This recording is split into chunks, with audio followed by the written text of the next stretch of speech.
When I married Clara, I believed honesty was the one value we both held above all else. We had built our life together piece by piece. A tiny apartment, late dinners after grueling workdays, and whispered promises in the dark. She was radiant, clever, full of energy, and life itself seemed brighter with her beside me. Yet lately, something had shifted. She was going out more often, claiming she needed time with friends. I didn't question it at first. I thought trust was the cornerstone of love. One Friday evening, Clara told me she'd be spending the night at her friend Mia's. She packed a small overnight bag, kissed me lightly on the cheek, and left wearing that familiar smile that used to make my chest tighten with joy. I nodded, playing along as if nothing had changed. But a quiet unease whispered inside me. Something felt off. Later that night, I sent Mia a casual text, nothing more than small talk.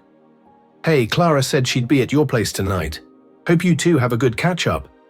I expected a normal reply, maybe a cheerful confirmation. What I got instead twisted my stomach. "Wait. What? Clara's not here. I haven't seen her in weeks." I stared at the screen, rereading the message over and over. Confusion and betrayal crashed through me. I wanted to convince myself it was a misunderstanding, maybe a last-minute change. But the way she had looked at me before leaving, calm and confident, told a different story. I didn't call her immediately. I needed to stay composed, to think.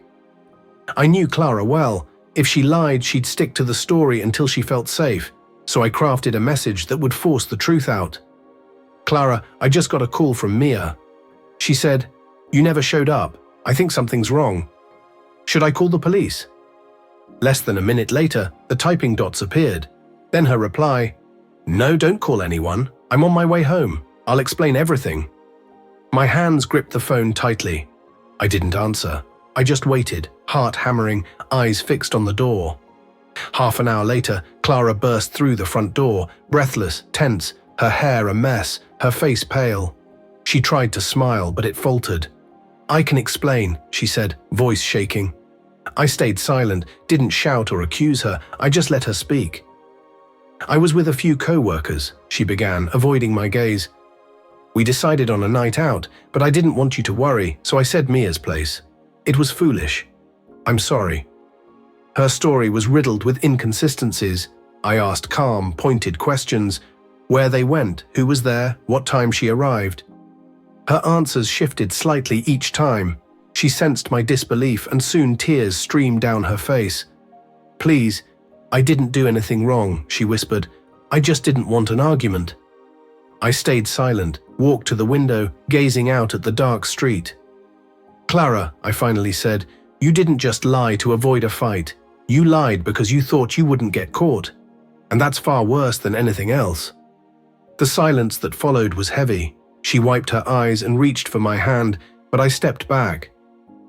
"You broke something tonight," I said softly, "and I don't know if it can be fixed." That night she slept in the guest room. I lay awake, staring at the ceiling, replaying the last few months, the late-night texts, the unfamiliar perfume, the secretive smiles. Whether she had cheated no longer mattered. What mattered was that she had looked me in the eye and lied. The next morning, she left early, leaving a note on the counter. "I'll do anything to earn your trust back." I folded it carefully, set it aside. Perhaps she meant it. Perhaps not.